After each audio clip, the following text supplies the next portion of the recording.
Alhamdulillah, wassalatu wassalamu rasulillah wa ala alihi wa ashabihi wa man sa'ara ala sabilihi ila yawmiddin, amma ba'd. So in continuing discussing the book Bulugh al-Maram, and today inshallah ta'ala that will be start discussing concerning Kitab, a new chapter which is titled Bab al-Aniya. So matter discuss concerning utensils or vessels that we'll be discussing. So we'll read the hadith and then we'll go through concerning discussing certain matters that pertains to the hadith that will be read. So the hadith will be read and then we start the discussion bi'awnillahi subhanahu wa ta'ala. Alhamdulillah wa salatu wa salam ala rasulillah, amma ba'd. Page 23, chapter 2, Utensils. Hadith 14, narrated Hudayfa bin al-Yaman radiallahu anhu. Allah's Messenger sallallahu alayhi wasallam said, "Do not drink in silver or gold utensils, and do not eat in plates made from such metals. Indeed, such things are for them, the disbelievers, in this world, and for you, the believers, in the hereafter." Muttafaqun alayh. Hadith 15, narrated Salama, Allah's Messenger sallallahu alaihi wasallam said, "He who drinks in a silver utensil is only swallowing the fire of hell in his stomach." Muttafaqun alayh. So that's concerning the hadith that we read regarding that in this chapter of Al-Aniya that the author rahimahullah had mentioned that of those matters that will be discussed concerning Al-Aniya. So first and two hadith were mentioned.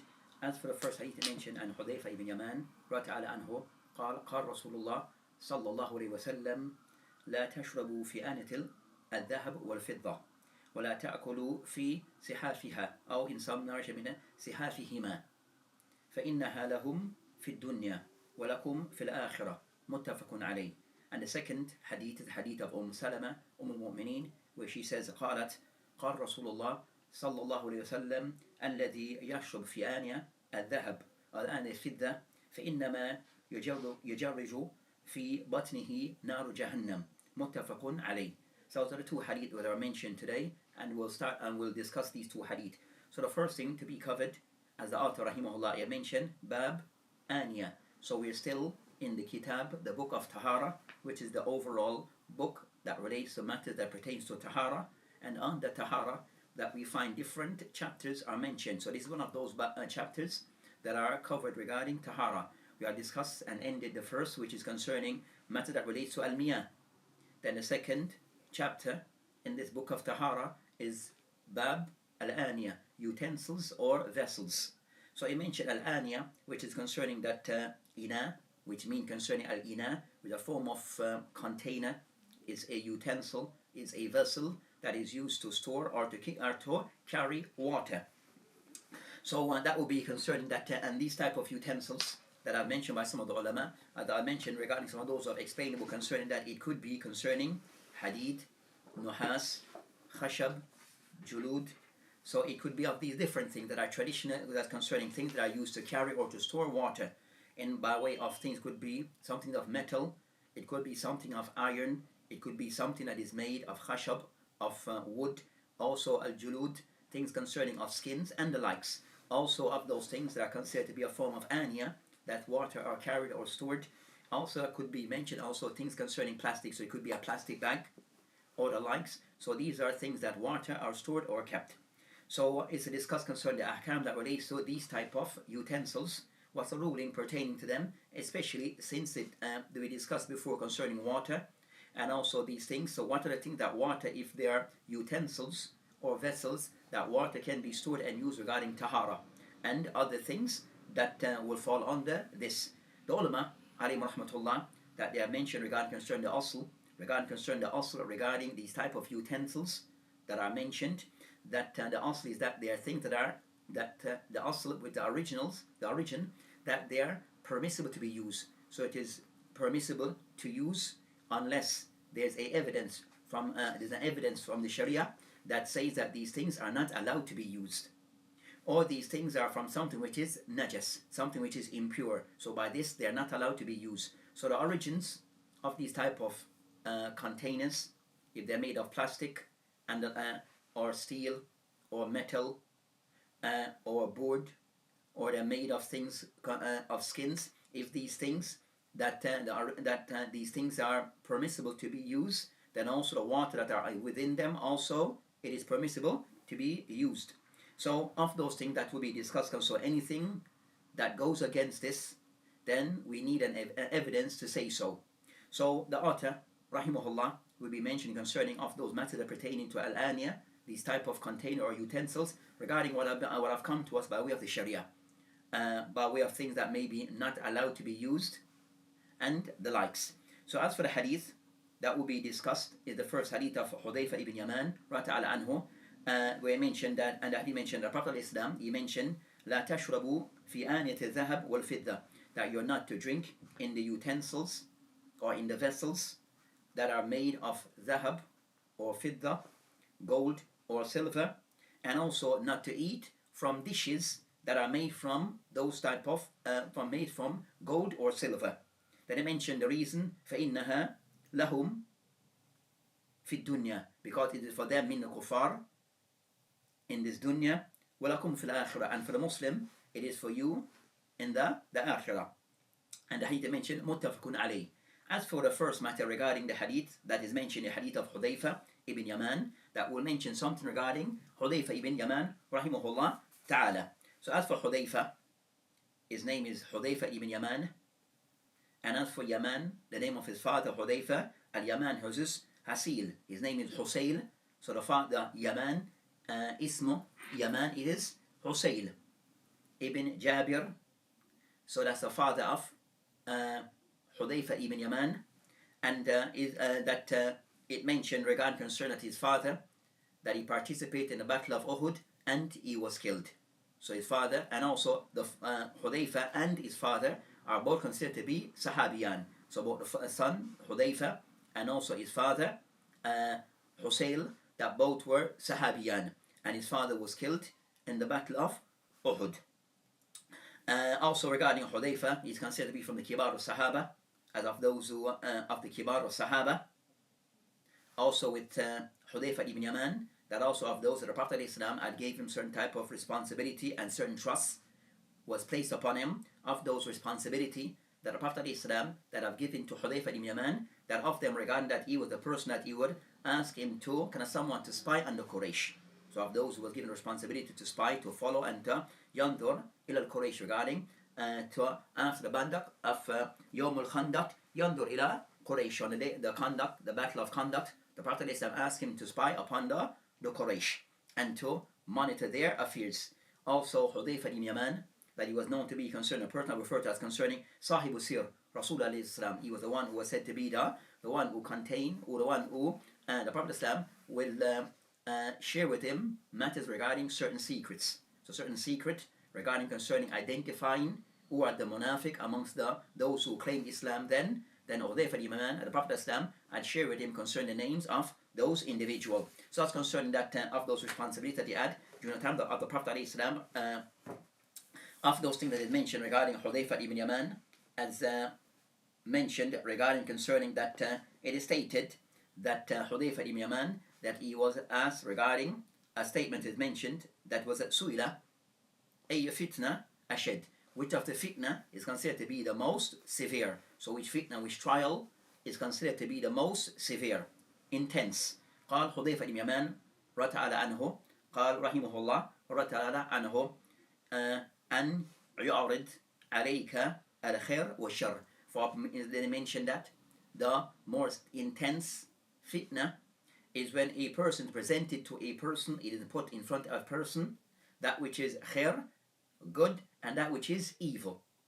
Then he mentioned, then he state regarding this matter, وَلَا تَدْرِي أَيُّهُمَا تَرْكَبْ. Where a person though, he doesn't know which of those to accept, which of those to follow. So the person that good and bad is presented in front of them, and the person is unable to make the right decision. He said this is the worst of fitna. Also with Hudayfa ibn Yaman, regarding this Sahabi, that Hudayfa ibn Yaman, that it is stated concerning that Omar al-Khattab, that have placed him, given certain type of responsibility.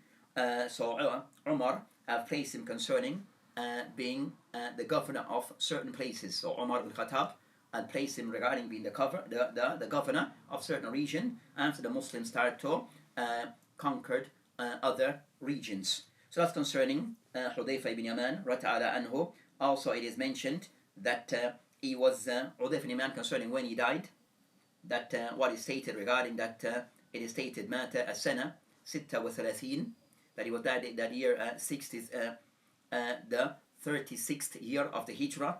So the 36th year of the Hijrah. Others mention 35. So other mentioned that it was 35. It was the 35th year of the Hijrah that he died. And regarding concerning the Hijrah, it is mentioned Asa al-Awwal, that are more correct regarding which year he died, that they mentioned that he died on the 36th year of the Hijrah. Allah Ta'ala Adam. So that's concerning Hudayfa ibn Yaman. Hudayfa ibn Yaman regarding what is stated. And also is a hadith. Hudayfa's hadith can be found in Kutub Sitta. So his hadith can be found in Kutub as-Sitta. As for the next matter regarding concerning this hadith that is mentioned, that regarding at-takhrij of the hadith, so for takhrij of the hadith, so we mentioned concerning Hudayfa ibn Yaman. As for takhrij of this hadith, then what can be said regarding the takhrij of this hadith that is mentioned here? The author, Ibn Hajar rahimahullah, mentioned muttafaqun alayh. Hadith muttafaqun alayh, mean hadith in the Bukhari and Muslim. As for those who have done some work on the book of Bukhari, on the book of Bulugh al-Maram, that they have added regarding concerning of the takhrij, they mentioned that the hadith, that Bukhari and Muslim, that this hadith can be found in Ahmed in his Musnad, Bukhari in his Jami' as-Sahih, also Sahih Muslim in his Sahih, Abu Dawood in his Sunan, Ibn Majah in his Sunan, At-Tirmidhi in his Al-Jami'. And they mention regarding concerning this hadith also that in the books of Sunan, when they mention the hadith, that they meant, as we'll read concerning that At-Tirmidhi, they mention regarding At-Tirmidhi rahimahullah, or when he mentioned this hadith, قال, that also a story of the hadith, but obviously he mentioned At-Tirmidhi rahimahullah, they mentioned regarding concerning the wording of hadith, it mentioned with the story that he mentioned that Sami'tu Ibn Abi Layla yuhaddith, that Ibn Abi Layla, that he was narrating anna Hudayfa istasqa fa'atahu insan, that Hudayfa ibn Yaman, that he asked for water to be brought to him. Fa'atahu insan, so a person brought it to him. And some narration it mentioned regarding that it was the people were a person of importance who brought the water to him. That they mentioned bi'inahin min fiddatin, that a hadith was presented to him in fidda, in something of silver. Faramahu, then he threw it away. Hudayfa ramahu bihi, so it was thrown away because of it was presented in that container. وقال كنت قد نهيتكم, that I had forbid upon you. فأبى, but you didn't listen. And yantahi, you didn't per se listen to what you refused what I had said to you. Then he said this matter regarding أن رسول الله عليه السلام نهى عن شرب في آنية الذهب والفضة. So he mentioned the Prophet, the Messenger of Allah subhanahu wa ta'ala, that he forbid that one should use concerning the vessels of gold and silver.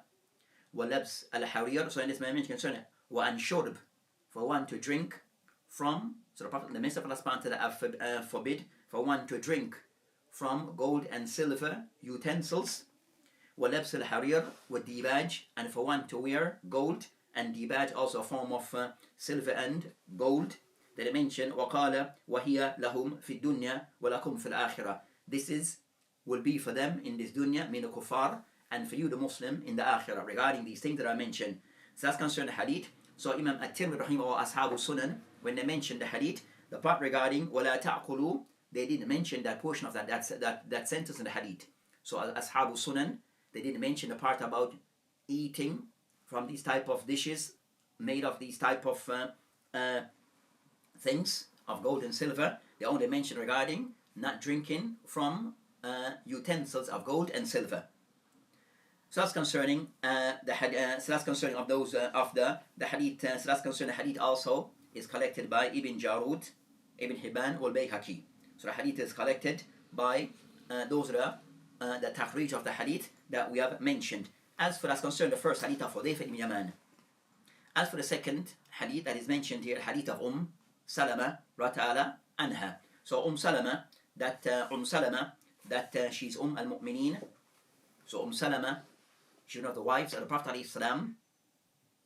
Her name is Hind bint Abi Umayyah. So Salama, al-Mu'mineen. Her name is Hind bint Abi Umayyah al-Makhzumiyah. So and she's of the wives of the Prophet ﷺ, al-Mu'mineen, with the Prophet ﷺ that it states that he married her, Salama, after the 40th of the Hijrah. So after the 4th or the 30th of the Hijrah, that he married her,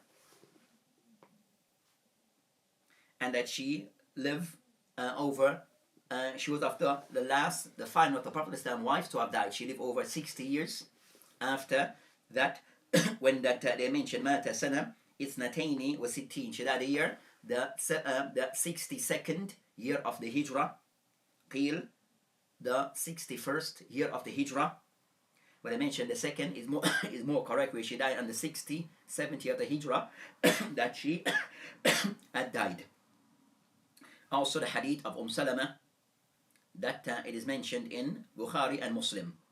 So also they state regarding that Salama that she was previously married to Abi Salama and he died, and then after then the Prophet ﷺ that he married her. So after her husband had died, Abi Salama, then she remarried, the Prophet ﷺ remarried her after her iddah had ended. So that's concerning Salama Rata'ala Anha. As for the hadith of Salama that they mentioned regarding a takhrij of the hadith, it is stated regarding the hadith of Salama Rata'ala that you should not drink in the utensils or the vessels made of fidda, of silver, because that its sound will be in your it will be what you drink from, it will be drunk from in the Nar Jahannam. So it mentioned regarding concern. As for this hadith, they mentioned the hadith in the Malik in his book Al-Muwatta, Bil Right Al-Layth. Also Imam Shafi in his Musnad. Also the hadith is collected by Ahmed in his Musnad, Bukhari, Muslim, Ibn Majah, wa Ibn Ibban. So this hadith is mentioned by those sources that are mentioned. So those are some of the sources that have mentioned this particular hadith. So that's concerning this particular hadith, or these two hadith, where generally they are in Bukhari and Muslim, and also Ashabu Sunan have narrated. Some of Ashabu Sunan have narrated also both these two hadiths. So as for now concerning that, as for now discussing concerning the next matter, which relates to the ahkam that can be taken from these two hadith. So what are the ahkam that can be taken from both these two hadiths? And as we mentioned, the first hadith of Hudayfa ibn Yaman, that is a story that's attached to it, where Hudayfa ibn Yaman, that was in Madain, that he was away in one of the cities of the Faris, when he asked for water to be brought to him. When the water was brought to him, that was brought in a container that was made of fidda, that was made of silver. So he threw it away and then explained to them the reason why he did what he did, because he had clarified to them that they are not to use of these things, but they still they brought the water in this vessel. Then he mentioned regarding that, then he mentioned and clarified that the Prophet ﷺ is the one who has forbid the use of these things. So that's the reason for his action. And then as for the second hadith, it shows regarding concerning the consequence of the person who does this, the person who that drink from these type of vessels, then this thing would be of those things that would be poured down in their stomach from the nar of the hellfire. So as for this particular hadith of Hudayf, of these two hadith, that of those things that can be taken, as mentioned here, I mentioned the hadith that is a hadith Hudayfa wa Salama, دليل على تحريم استعمال أواني الذهب والفضة في أكل وشرب. So regarding concerning the use, the use of these type of utensils, regarding concerning to drink and to eat from them, it is something which is haram. So eating and drinking from these type of utensils, it is something that is deemed to be haram based upon these two hadith. So the ulama have mentioned regarding concerning the hukum, regarding concerning eating from gold and silver utensils, and that would include concerning a cup made of gold or silver, or a plate made of gold or silver. This would include concerning al-mil'aqa, would include also concerning the spoon, the knife, and the fork that are made from gold and silver and used for eating. So all of these will be included. So all of these will be included regarding the utensils that are used to eat with, from the plate, from the knife, the fork,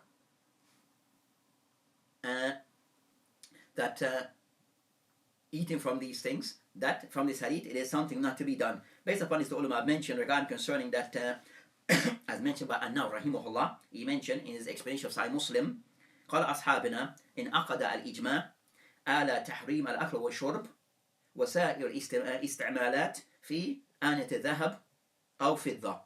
That he mentioned that An-Nawawi rahimahullah, that he states regarding that, that had been mentioned, it had been stated and then that there's an ijma, a consensus between the ulama, that it is forbidden for one to eat from gold, eat and to drink from gold and silver utensils, and also, as it also include وسائر استعمالات, and also other things, that is used for, other things are included. إلا ما حكم عن داود في تحريم الشرب فقط. They mention except that there's a narration and Dawood regarding, or thing that have been stated upon Dawood, that he only agree regarding that one drinking from it, only from it. They mention لعله لم يبلغه حديث تحريم الأكل. Instead, perhaps that a hadith regarding concerning that is forbidden to eat from this type of thing did not reach Dawood. But he can somewhat mention overall regarding that there's an ijma regarding not eating and drinking from utensils made of gold and silver, and also other uses that they may be used for. Also, second, Ibn Hajar rahimahullah in his book Fath al-Bari, that he mentioned نقل Ibn Mundhir إجماع على تحريم الشرب في آنة الذهب والفضة. That Ibn Mundhir rahimahullah, I've said there's an ijma, a consensus, that it is forbidden to eat and to drink from, that he mentioned ijma regarding tahrim al-shurb fi aniyat al-dhahb al-fid, regarding that it is for an agreement between the ulama that it is forbidden to drink from utensils made of gold and silver. Then so that's concerning, so in general there's an ijma, a consensus between the ulama, that it is not allowed for one to eat and to drink from utensils of gold and silver. And as for Dawood al-Zahiri, it is stated upon him that he only forbid one that is only forbidden regarding drinking, but as for eating, he take a different opinion. So that's concerned that matter regarding that ijma regarding eating and drinking from utensils of gold and silver, as stipulated in the hadith, in the hadith that is in Bukhari and Muslim. Then the second matter regarding this particular hadith that is mentioned by the ulama regarding concerning that the matter is discussed concerning حكم استعمال الذهب والفضة في غير أكل وشرب. That what's the hukum regarding the use of utensils made of gold or things of gold and silver for other than eating and drinking. حكم استعمال الذهب والفضة. So the use of gold and silver for other than eating and drinking. They mention جمهور العلماء regarding إلى تحريم استعمالهما في غير أكل وشرب. That جمهور of the ulama all concern التحريم regarding ذهب الجمهور إلى تحريم استعمالهما في غير أكل وشرب. That then it mentioned regarding concern that also the ulama that they all that it is tahrim also regarding for outside eating and drinking. So also they extend Jumhur that eating that for other use other than eating and drinking, also the same thing applies. Al-Qurtubi rahimahullah, that he mentioned, as mentioned by Ibn Hajar in Fath al-Bari, state في الحديث تحريم استعمال الأواني الذهب والفضة في أكل والشرب, that the hadith clarifies that it is forbidden to use, to eat from and to drink from gold and silver. Then I mentioned ويلحق بهما في معناهما, and also other things that also falls under this, and also other uses that will fall under this. مثل, then I mentioned مثل تطيب وتكهل وساهي الوجوه الاستعمالات, and also I mentioned for other things regarding that things that are used regarding for beautification and for medical reasons. Then I mentioned وساهي الوجوه استعمالات, and also other ways that it may be used, that other ways that gold and silver are to be used. Then I mentioned that's concerning the qawl of, he mentioned that there's mentioned that view, so that's the qawl of Jumhur of the ulama, that regarding that the ruling that it goes beyond gold and silver, regarding that gold and silver, they're not to be used for, mentioned for other things other than for other things. And of the ulama who have mentioned that An-Nawawi, that they're not to be used for eat and drinking and for other uses. Also Ibn Abdul Bar also of Naql Ijma upon the ulama, that also the same thing. But I mentioned that Ijma, it is questionable, that Ijma, it is somewhat questionable regarding. So I mentioned Isti'mal, that meaning concerned that Isti'mal, Dhahb wa Fidda. So a person, for example, may have in their house gold and silver utensils. They are not used for eating and drinking, but they are there as a form of tazayyun, as a form of zina, as a form of just for decoration. So a person might have them for decoration. The person might have a pitcher, but the frame of the pitcher is from gold and silver. Also, for example, the person might have, in those who go over the top, that their bathrooms may be decorated with gold and silver. So these are the other kinds of isti'malat. So these type of other uses regarding gold and silver, is this allowed? So the person in his house, he have picture, he have paintings, he has drawings, he has some type of sculpture, some type of ornament in his house, but they're made from gold and silver. They're not used for eating and drinking or for this type, but they are there for a form of beautification or decoration of the house. So are those things allowed? So said Jumhur of the ulama say that it is not allowed. As for some of the ulama that they have mentioned upon San'ani, Sahib Subul Salam, that he mentioned regarding concerning, that he mentioned وَالْحَقُّ مَا ذَهْبَ إِلَيْهِ الْقَاهِلِ بِعَدَمِ التَّحْرِيمِ غَيْرَ أَكْلِ وَشُرْبِ, that it is something where that for other than eating and drinking, that it is not it is not prohibited. So for outside, it is prohibited only for eating and drinking. Outside of eating and drinking, then he can somewhat give. It means that it's something which is not forbidden. It is not forbidden. And I mentioned إذ هو ثابت بالنص, because regarding concern for him as San'ani, that the nas is specific regarding eating and drinking. Then he mentioned وَدَعْوَ إِجْمَاء غَيْرُ صَحِيحًا, as for those who claim that ijma, that it extend to these other things. He mentioned that this claim of ijma غَيْرُ صَحِيحًا, it is not correct. Also we find regarding Ash-Shawkani in the book Nil Awtar also can also take the same position, that regarding this matter, when I mentioned لا شك أن أحاديث الباب تدل على تحريم الأكل والشرب أما سائر الاستعمالات فلا.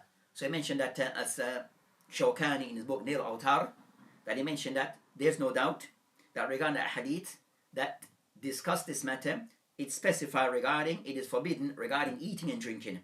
As for other uses, then he says فلا, then not the case. It is not the case. والقياس على الأكل والشرب قياس مع الفارق. As for using qiyas analogy regarding eating and drinking pertaining to other things, then he says فلا, then مع الفارق, then it is somewhat two different cases. Then I mentioned أما إكاية النووي للإجماع على تحريم استعماله فلا تتم مع مخالفة الداود. So this is something which is the claim of An-Nawawi rahimahullah, that there is an ijma. He says no, that is not correct, because of one, Dawood is against this Ashafi in his qawl al-qadim وبعض أصحابي, and also others. So that's concerning of those who hold that for other usages it can be used. For other use regarding gold and silver can be used for other things. So a person might have a car, and the car that they have gold and silver. Regarding concerning inside the car of those who hold that this usage of gold and silver is not allowed. But those who give a concession that is allowed. And for what is forbidden is specific to eating and drinking. Also of contemporaries that we find that Sheikh Muhammad ibn Salih Uthaymeen rahimahullah, so Sheikh Allama ibn Uthaymeen rahimahullah also inclined towards the view that this the ruling is specific regarding eating and drinking. Outside this, then it can be used. So Ibn Uthaymeen rahimahullah, he mentioned was sahih in his book Shara Mumta', that he mentioned was sahih and al-ittihad, as for the person having possession of these things, wa isti'mal fi ghayr akl wa shurb, and using these things for other than eating and drinking, he mentioned falaysa bi haram, it is not haram, it is not haram. So that's concerning the view of some of the ulama that regard this matter in relation to using of gold and silver for other uses, for other reasons. Is this allowed? Yes or no? Some of the ulama that they hold it is restricted only to eating and drinking for eating purposes. As for outside of other than this, then it is allowed. It is not haram. Some mention concerning it is ahwath for a person to leave these things for those other purposes. So, but that's the general view between the ulama on that particular topic. The next of those masail that I discussed will be concerning that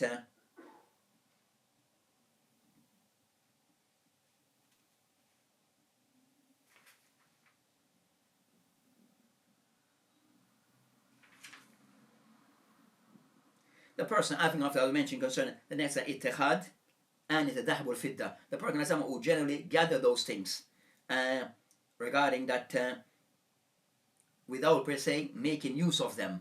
So this will be concerned this case regarding the person has them but doesn't make any use of them. They're just there as a form of decoration. So they're in the house as a part of the decoration of the house. So they're not per se used for anything. They're not used in the car. They're not used for eating or drinking. They have no main purpose other than for decoration. So this thing, so they mentioned that as for this type of ittihad, so the person is having it without any main use of them. They mentioned that Jumhur of the ulama all concerned is not to be done. Because all the Jumhur mentioned ذهب الجمهور على العلم إلى تحريم اتخاذها, that it is something which is forbidden for the person to have them for no per se purpose or usage. قياسا على تحريم استعمالات, where they all concerned in that based upon if it's forbidden regarding using them for certain things outside eating and drinking, then also the ruling extend to also just having them for no reason other than just for decoration or the likes. It is mentioned that ذهب الشافعي في الرواية عنه في جواز اتخاذها, that it is allowed for the person to have them. So the person wishes to have it as in his house, a painting that has a gold frame, then this is with them allowed. So the ulama and those all that it is specific, the ruling that is the ruling is specific for eating and drinking, so then for that purpose also it's allowed. So Shawkani, San'ani, or Ibn Uthaymeen, they also will take that ruling regarding ittihadiha, then for them it is allowed. It is allowed regarding gold and silver, just it can be used for those things. So that's concerning that matter. Also of those who are all concerning that so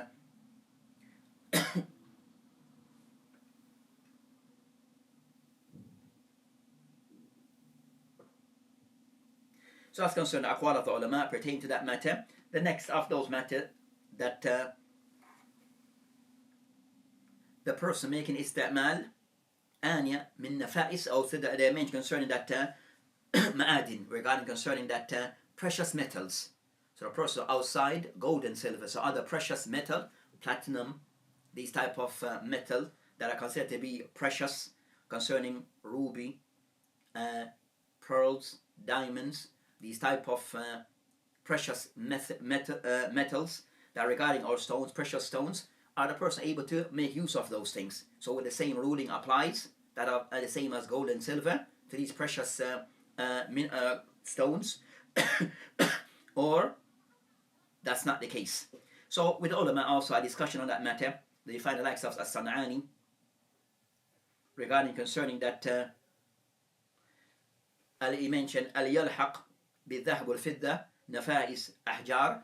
Do these precious stones will be included with that of gold and silver. Then I mentioned al-yaqut wal-jawariya. He mentioned fi khilaf, that between these matters is a khilaf. So regarding concerning these precious stones, then he mentioned concerning that gems, diamonds, ruby, and the likes, will the same thing apply? He mentioned fi khilaf, that is a difference between ulama on this matter. We mentioned adhar, adam, ilhaqu. He mentioned that San'an, he mentioned that what is EOs to be, what is more apparent, that they are not included. So these type of precious metal, that they are not included, or stones, they're not included regarding the same ruling of that of gold and silver regarding how it is used as mentioned in the hadith that we are discussing. They mentioned jawazu ala asl ibaha, that there, that EO, that know that it is allowed based upon its asl. The asl, which is the original rule, that it is something which is allowed to be used unless there's something to say otherwise. So they are allowed to be used unless there's a specific dalil to say otherwise. So I mentioned Adam, so Adam al-dalil nakhil anha, and there's no evidence to say otherwise. There's no evidence to say that it is not allowed to be used. And what San'ani rahimahullah position to the view of the Hanabila. So that's also the view of the Hanabila, and also Jumhur al-Shafi'iyya wa Malikiyya, also that they are sided with that view, that it is allowed, these precious stone, that they are allowed to be used, and what applies to gold and silver does necessarily applies to them. So that's concerning that discussion regarding that matter. Also in the hadith they mentioned that just a caution regarding the hadith mentioned فَإِنَّهَا لَهُمْ فِي الدُّنْيَا وَلَكُمْ فِي الْآخِرَةِ. When they mention that matter, that's concerning فَإِنَّهَا لَهُمْ, meaning concerning the kuffar. So the kuffar, that doesn't mean that it's a halal for them. So that doesn't mean concerning it's allowed, mean that they have make use of these things that they shouldn't. So based on because they made use of gold and silver in a way that is not allowed in the dunya, so in the akhirah they will not be, so it will be forbidden upon them in the akhirah. As for the Muslim, that it is forbidden for the Muslim and non-Muslim in the dunya, but the Muslim are the ones who observe this rule. The Muslim are the one who abstain from using of gold and silver in the dunya in the manner as explained in the hadith. So they'll be it will be granted to them in the akhirah by Allah subhanahu wa ta'ala. So it mentioned فَإِنَّ لَهَا لَهُمْ فِي الدُّنْيَا. It not to be understood that it is permissible for the kuffar to use it, but a way of somewhat chastising the kuffar by them not being not applying the ruling of Allah subhanahu wa ta'ala as they should, by them not applying, because of them not applying the ruling as they should, so they're being chastised for this. Also they mentioned regarding the next masala that relates to gold and silver. If a person a person was to purify himself using a container made of gold and silver. So a person was to make a container, it is made of gold and silver, water was poured in it, the person used this water, so it contained water, the person made use of this water for tahara, ghusl, or tawaddu, or to make al-wudu. So the person was to use this for tahara. Is this tahara acceptable? Now that's concerning the matter. So is this wudu, is this ghusl valid by a person using this water that was in a container made of gold and silver? On this matter, the khilaf between the ulama. So regarding concerning is the person wudu now valid? On this matter, that jumhur of the ulama who takes the view regarding that it is forbidden. This they mention that that the person wudu is not accepted. So jumhur of the ulama that they mean that they take the position that the person wudu is not accepted. And the other one who mentioned concerning isti'mal regarding concern, so the jumhur of the ulama that the person also who is not allowed to eat and to drink from utensils, containers made of gold and silver for eating and drinking, Also, by extension, they're not allowed to use this type of container made of these type of metals for tahara. So this type of isti'mal, which is if it is used for gold and silver, is used for containers used for making wudu, then also this is not allowed. According to Jumhur of ulama, those who say it is allowed, that they give some concession that if the person is so that's the call of Jumhur, that the person wudu is not valid. As for and that's the call of Jumhur of the ulama, they mention that the person so Jumhur of the ulama, that they owe the person wudu, it is valid. So again, Jumhur of the ulama take the position that the person wudu in this regard it is valid, but they owe that the person using this type of utensil it is haram. So Jumhur of the ulama all concerning use of this utensil it is haram, but as for the wudu that is made from such utensil it is halal. Or it is that it is wudu is valid, or is ghusl is valid, but the person is athiman, but is sinful. So the view of Jumhur of the ulama regarding utensils that are used for making wudu and ghusl tahara, the wudu is valid. That's the view of Jumhur of the ulama. But the person is sinful for the way that he using of these utensils. That's Jumhur of the ulama. As for the Zahiriyah, that all that Jahiriyah and also the view of Ahmed, that I mentioned that that the person wudu it is not valid. So the Zahiriyah, they all view, they take the position, and also Riwayat and Ahmed, that such wudu performed in this manner it is not valid. That it is not valid. And Ar-Rajih is the view of the Jumhur of the ulama, that a person wudu is still valid, but the person is sinful for using this type of container that is made of gold and silver. So that's concerning that matter. So that's concerning that discussion on this. As for the discussion on the ilal, a discussion regarding the reason why that this matter, ulama put forth many things regarding concerning, as for the reason why that these type of gold and silver are not to be used, that they mention various reasons regarding concerning this matter. So these are some of the things regarding that relates to this particular hadith regarding of the ahkam that can be taken. So in a summary regarding concerning what can be taken from the hadith, as mentioned by Sheikh Al-Bassam, so of those things that he mentioned, that it is النهي عن أكل والشرب في آنية الذهب والفضة, that eating and drinking from utensils that are made of gold and silver it is haram. So that would include the cup, the plate, or the cup. So if cup, the plate, the knife, the fork, those things that and the likes, then it is all haram and forbidden. And the person who does so, the one who does use of these things for that purpose, then the person will fall into a major sin, a kaba'ir. The person will fall into, based upon the hadith of Salama. So the hadith of Salama indicate the person will fall into a major sin. I'd mentioned that he'll drink of of the nar and Yawm al-Qiyamah from Jahannam. Also from the hadith it shows that this ruling also that is mentioned that is applied, that it applies to both male and female alike. So from this hadith it applies to both male and female, that they are not allowed to drink from gold and silver utensils and containers and vessels.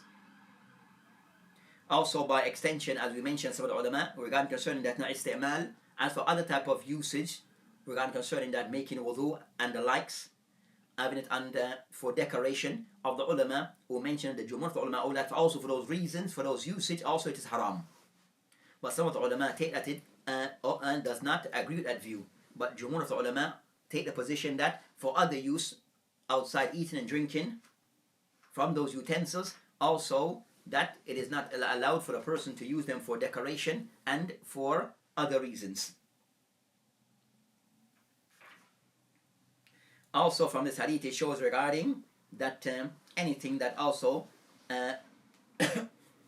that mention regarding that, also things that may be coated by gold and silver. So the person have a glass or a cup made of metal, but then it is coated with gold or silver, then also becomes haram. It also becomes haram to be used. If the person, second scenario, if the person that has a vessel, container, utensil, but it resembles that of silver, but it's not silver, but resemble by way of color, it resembles by way of color, resembles silver or gold, but it is not actually gold, then also this is allowed to be used. This is allowed because it is not actually gold or silver, but may have the appearance of gold and silver. So those are allowed to be used. Also from the hadith it shows regarding concern that that Adam tashabbu al-kuffar. So from the hadith also it shows regarding that for the Muslim not to resemble the kuffar, and of those things that it mentioned, that of those things that they make use of these things regarding eating and drinking, from gold and silver utensils. So the Muslim not to resemble the kuffar regarding this matter. And also there's a severe punishment regarding the person will have to drink of the nar Jahannam and Yawm al-Qiyamah. So it shows regarding that النهي والتحريم and استعمال أواني الذهب والفضة واتخاذ معها. So some of the ulama are concerned that also by extension, as I've said and we have discussed, by extension that gold and silver for being used for other reasons other than gold, for drink, for other reason, for other than eating and drinking, also the same ruling applies. That's the call of Jumhur of ulama, but others say that's not the case.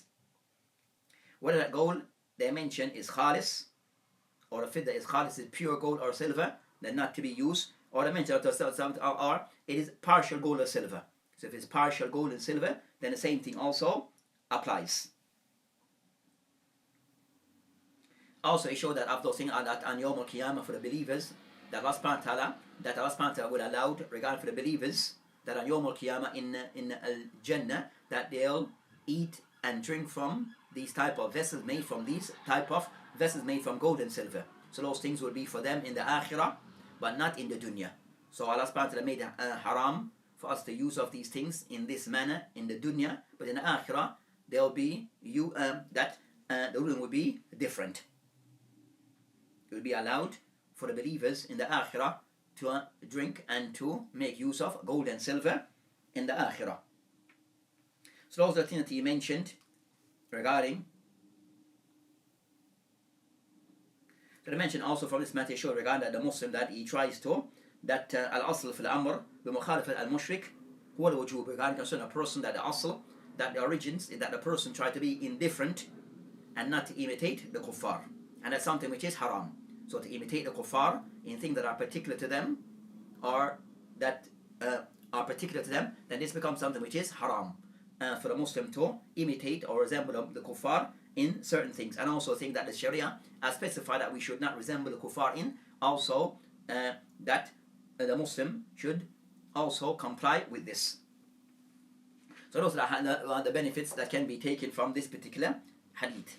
So it is inshallah ta'ala. So we have now covered both these two hadith. So the hadith that we covered regarding concerning the use of gold and silver, as mentioned, that as we state regarding if the person, regarding bab of wudu, if the person wants to use gold and silver, a utensil made of gold and silver, regarding making wudu from such utensil, is their wudu valid or not? Jumhur of the ulama take the position that person wudu is valid even though he have done something which is sinful.